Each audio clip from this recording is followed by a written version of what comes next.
Nandoon ang mayamang ama at may dalawa siyang anak. Ilan na ulit yung anak niya? Dalawa! Very good, dalawa po. Yung panganay, lagi siyang tumutulong sa magulang niya. Lagi siyang sumusunod sa utos. Ngayon, yung bunso, siya yung tamad at lagi masungit. Isang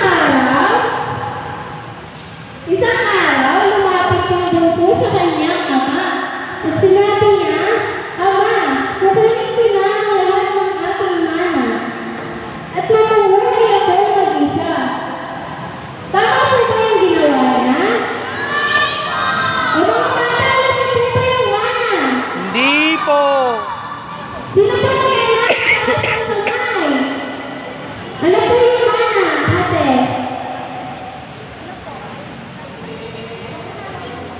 Ate, ano po yung mana?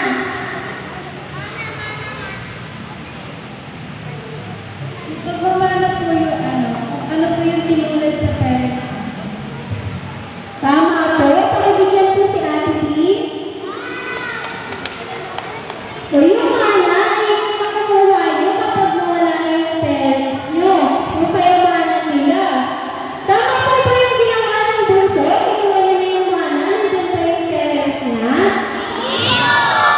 Very good, hindi po.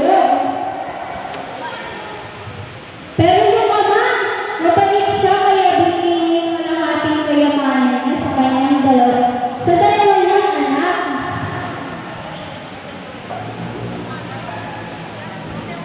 Tapos, nung makuha na ng bunso yung kanyang kayamanan, alam niyo po ba yung ginawa niya?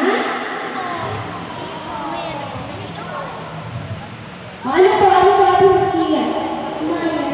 Tama po, naging siya at naadik po siya sa bisyo. Dumating ang panahon na unti-unti lang naubos ng kanyang kayamanan. Nawala na po lahat ng kaibigan niya nung naghirap siya. Siya ay naging palabong na at nakalungos sa lahat. Namasukan po siya bilang tagapagdalaga ng baboy. Alam niyo po ba yung kinakain ng baboy? Ano po yung kinakain ng baboy? Taas ang kamay! Yampol!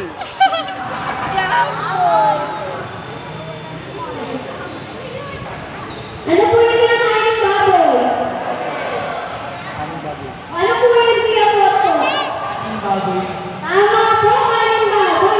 Ayun din po yung kinakain ng bunsong anak.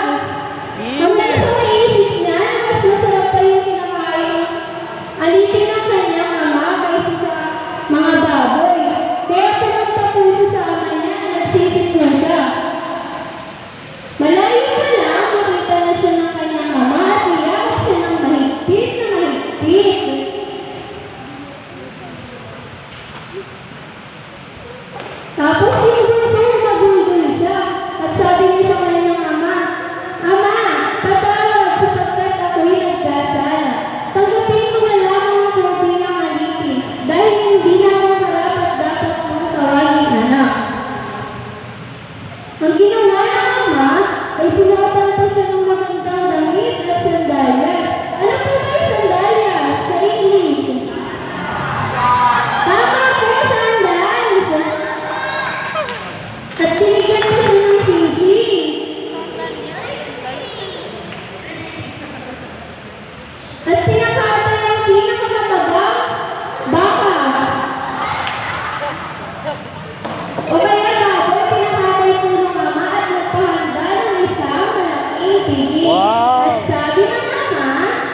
sabay. Ayan na po ang kain ng reto. Ang sakit ng ngipin ko kasi. Si Alena kasi po hindi masyado nakikinig yan eh. Tama po, very good. Mas nakikinig, close friend din si Kia kaysa kay Lena. Ha? Si Lena po kasi laging may sariling mundo yan, kaya di laging sumasagot.